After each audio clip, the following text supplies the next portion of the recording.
Have you ever tried to read a company's annual report? It's a lot. It can feel like you're trying to read another language, right? Well, that's exactly what we're going to do today. We're diving into one of these docs, a 10K from a super interesting company, TransDigm, and we're going to find the real story hidden behind all the numbers and legal jargon. So you open it up and boom, this is what hits you, a wall of text.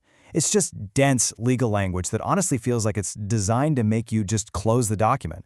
But here's the thing, this is where the good stuff is. Tucked away in all this text is the real story of the company, how they make their money, what they're good at, and maybe most importantly, what they're actually scared of. Okay, so what even is a 10K? Put simply, it's a huge report that public companies have to file every single year. I kind of think of it like an annual checkup for a company. It lays out all their financial details, how they operate, and this is the key part. It legally forces them to come clean about the things that keep them up at night. And that's our whole goal here. We're going to read between the lines of this thing and figure out what story TransDigm, a huge name in the aerospace world, is really telling us. So, you ready? Let's start decoding. All right, first things first. To crack this code, we need to follow the money. Where does it actually come from? And spoiler alert, it's not as simple as just building new airplanes. See, in the world of aerospace, there are really two big ways to make money. You've got OEM, that's original equipment manufacturer, which is all about selling parts for brand new planes rolling off the assembly line. Then you've got the aftermarket.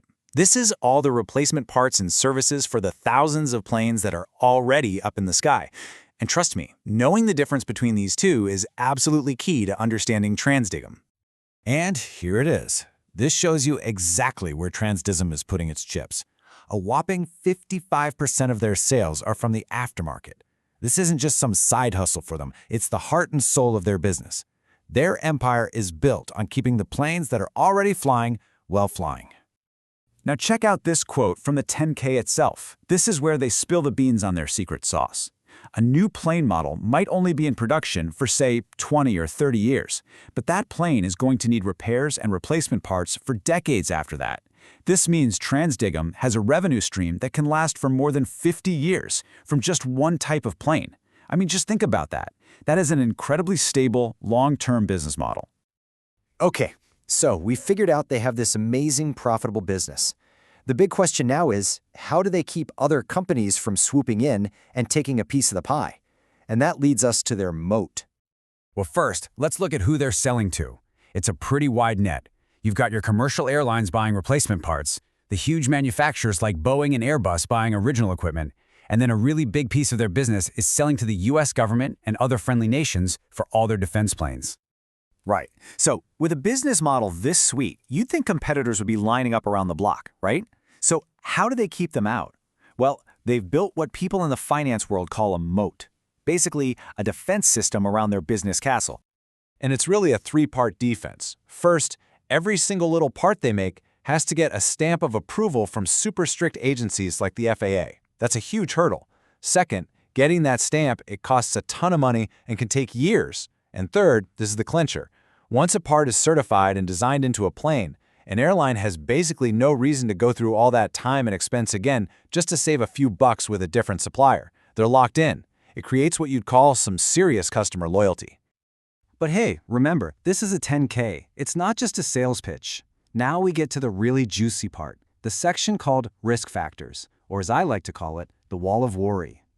And man, they do not pull any punches here. This quote is a direct warning from them to anyone reading. They're basically saying, listen up. Don't think for a second these are just what-if scenarios. Some of this is real, and it might already be a problem. So let's get into it. First, the operational and economic risks. Their business literally depends on how many hours planes are in the air. If people stop flying, parts don't wear out, and they don't sell as much. Simple as that. Then there are economic downturns, relying on suppliers all over the world for materials, and of course they're at the mercy of big destructions, like a global pandemic or a major natural disaster. And because so much of their business is with the government, that comes with a whole other basket of worries. A big chunk of their money comes from the US defense budget, which, can shift depending on who's in office. The government can also just cancel a contract whenever it wants, at its convenience. That's a direct quote. Plus, they're under a microscope with constant audits and have to navigate a maze of export laws that control who they're even allowed to sell their parts to. Then you've got the financial stuff. They've bought a lot of other companies over the years, and because of that, they have over $10 billion of something called goodwill on their books. What's that?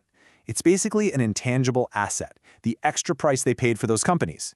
If those businesses don't do as well as they hoped, poof, that $10 billion can just vanish. Then you throw in the usual risks, lawsuits, tax laws changing, a volatile stock price. Yeah, it's a long, long list. Okay, so let's recap. We've got this killer business model, a really strong defense system around it, but also this huge wall of things that could go wrong. So what does that actually mean for the money? Let's check out the financials. Well, turns out, even with all those worries hanging over their head, the strategy is clearly paying off. Look at this. Net sales jumped more than 11% in 1 year. They went from just under $8 billion to almost $9 billion. That's some really solid growth. But this number right here is the real kicker. $90. That's the special cash dividend they paid out per share. A special dividend isn't your normal scheduled thing. This is the company basically shouting from the rooftops, "Hey, we've made so much extra cash, we don't know what to do with it all, so here, have a huge chunk of it back." And this is why we dig through these documents.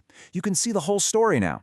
You can draw a straight line from their business strategy, focusing on the aftermarket, building that moat, all the way through that giant wall of risks to this, a huge cash payout. It shows the profits aren't just some abstract number on a spreadsheet. It's actual money going back into investors' pockets. So, where does that leave us? It leaves us with the big question, really. We've pulled back the curtain on a company that's incredibly profitable and has these amazing defenses, but it's also walking a tightrope with a crazy number of risks. So the final question this whole document really asks you to answer is the reward here big enough to justify all that risk? And that is the hidden story of TransDigm's 10K.